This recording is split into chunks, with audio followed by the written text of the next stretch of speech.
The NFL offseason, but news and notes as always. DRS, as we were discussing yesterday, franchise tag window now is opened up. We have had a lot of free agency conversations looking at the offseason outlook for basically all 32 NFL teams and organizations as well. And one thing we always remind people, the NFL salary cap just continues to go up, up, and up. Projected estimates for the 2025 league year set the salary cap somewhere between $277.5 million to $281.5 million.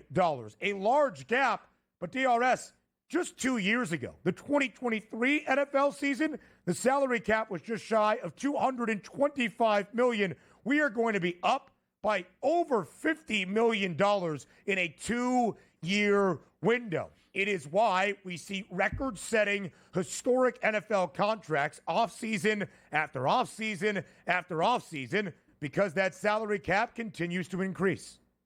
It's really good for teams that are really good. The reason I say that is if you have a couple free agents, let's just take a look at the Philadelphia Eagles, for instance. A couple guys they would like to re-sign, just got even more money under the cap to bring them back. Do you know what hurts? When they go, ooh, look at the Patriots, $100 million in cap to spend. Yeah, you do have to spend it, but that doesn't mean you're going out and signing mid-level wideouts to big-time money because you have to spend it on those guys. So I know when it looks like saying, hey, I love the cap going up here, that really hurts the bad football teams. I'm sorry, because an already limited pool of free agents, now you're spending all of that money on guys that I guess he can help us out. And that number 2 wideout, you're now paying number 1 money. And Sam Darnold, we needed a quarterback. Now we're paying him like he's Jalen Hurts and or Patrick Mahomes. You see where I'm going with this thing here? The salary cap going up is fantastic for the players, but not necessarily for the teams that are actually looking to improve. You actually, if you're a team with salary cap money out there, like let's just say the Chicago Bears or the New England Patriots, you'd love the cap to go down $40 million. Like, oh, we're the only ones with money to spend. We can pay whoever we want now at this point. So buyer beware. It sounds great, but get ready for this.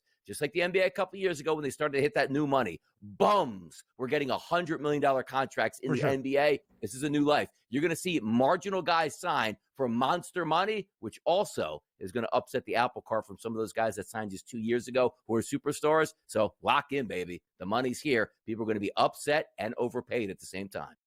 Who are going to be looking for those renewed paydays, which is funny when you look back on contracts like Patrick Mahomes, who signed a 10-year, $450 million extension now 3, 4, 5 years ago. At the time, it was like nearly $500 million. What are we doing? Patrick Mahomes plays on a discount compared to many other quarterbacks that have nowhere near the resume nor pedigree of Mahomes. But it's why, if you are shrewd with your finances and you have a forward-thinking front office, you can make some dividends. To Donnie's point, it's not an overly robust free agent class to eat up some of this increased and inflated salary cap. But we have seen that, DRS, in the past few off seasons as well. This guy who maybe was a Pro Bowler once in his first 3 years in his organization, now signing a record-setting deal based on positional value. Still have to be sharp about what that market value exactly is.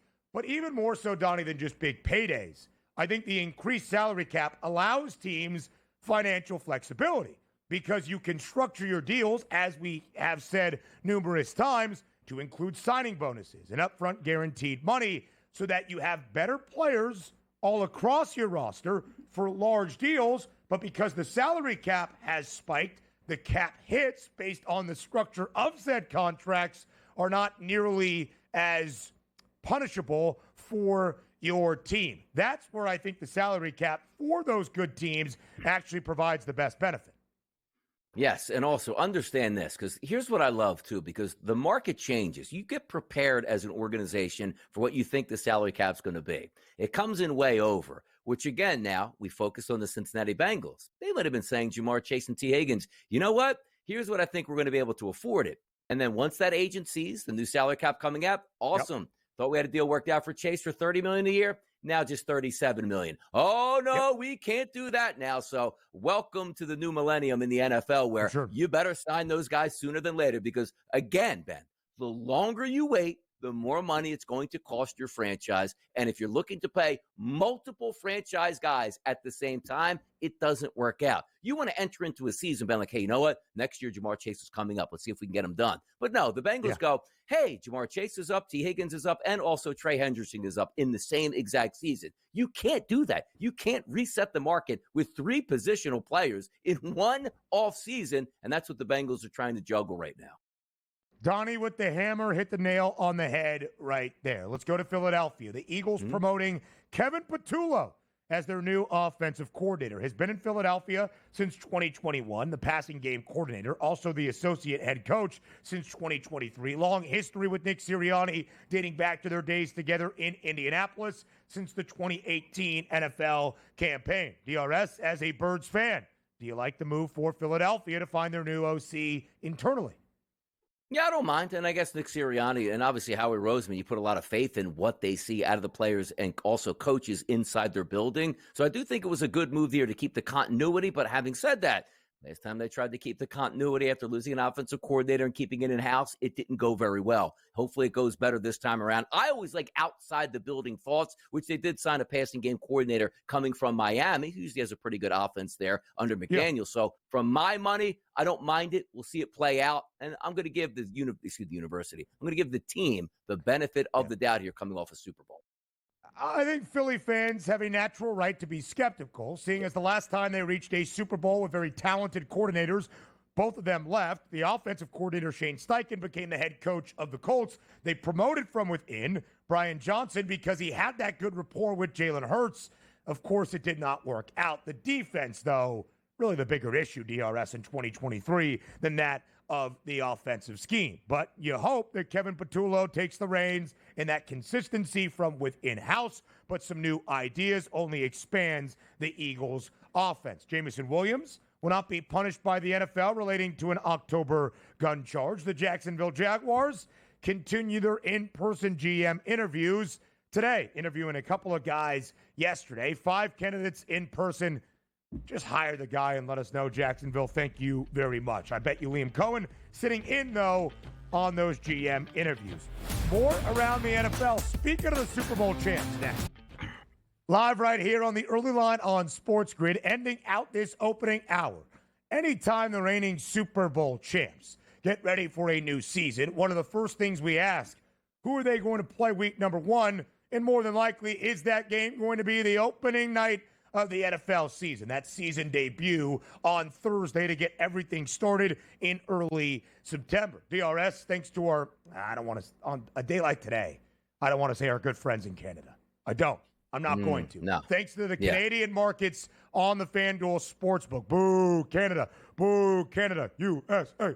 USA. Win the Four Nations face-off tonight. But thanks to the Canadian markets, or because of the Canadian markets, not even thanking them, because of the Canadian markets on the FanDuel Sportsbook, we do have some odds for the projected opening week opponent of the Philadelphia Eagles to begin their Super Bowl defense. The Lions, the shortest price at plus 250. The divisional foes in a rematch of the NFC title game, the Commanders, not all that far behind at plus 280. The Rams, a 3-1 number as well. And the Bears, not all that far behind at plus 340.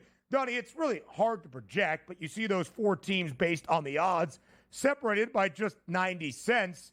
The odds makers believe that Philly's first opponent, week number 1, to start their season and their Super Bowl title defense, either the Lions, Commanders, Rams, or Bears. Yeah, you know what? If I wish we had this market, because I would put 1 unit down on the Lions and 1 unit down on the Chicago Bears, plus 250, plus 340, get one of them there, you come away with plus money. The reason I say this is the NFL is very shrewd. I think the NFL wanted to see the matchup last year, and there's a lot of little trash talk here coming from the Lions. Oh, yeah. If you were healthy, congratulations. Same thing that the Niners did when the Eagles absolutely pasted them in the NFC title game. Oh, we could have won. And I remember times like even back in 2017 where the Saints were like, if we didn't let the miracle in like Minnesota happen, we would have beat. Yeah, sure. Okay. But people like to see those things play out. I do think it's going to be the Lions. It's not going to be the Commanders. We're not running back the NFC Championship game on opening night. The NFL is not going to do that. You also saw the Rams and the Eagles twice last year, once in the regular season and also once in the playoffs here. I don't think that's going to happen. The Cowboys is always a marquee game with the Eagles. You don't need that to put the Cowboys on opening night. That'll be a big ratings game later down, and nobody wants to see the terrible Giants on opening night where the Eagles would fillet them 31-0. So the Lions and the Bears make the most sense here. I do think it's the Lions, but again, if you're just looking to get plus money here, take them both there. Yeah. Lions and the Bears, it's going to be one of those two teams.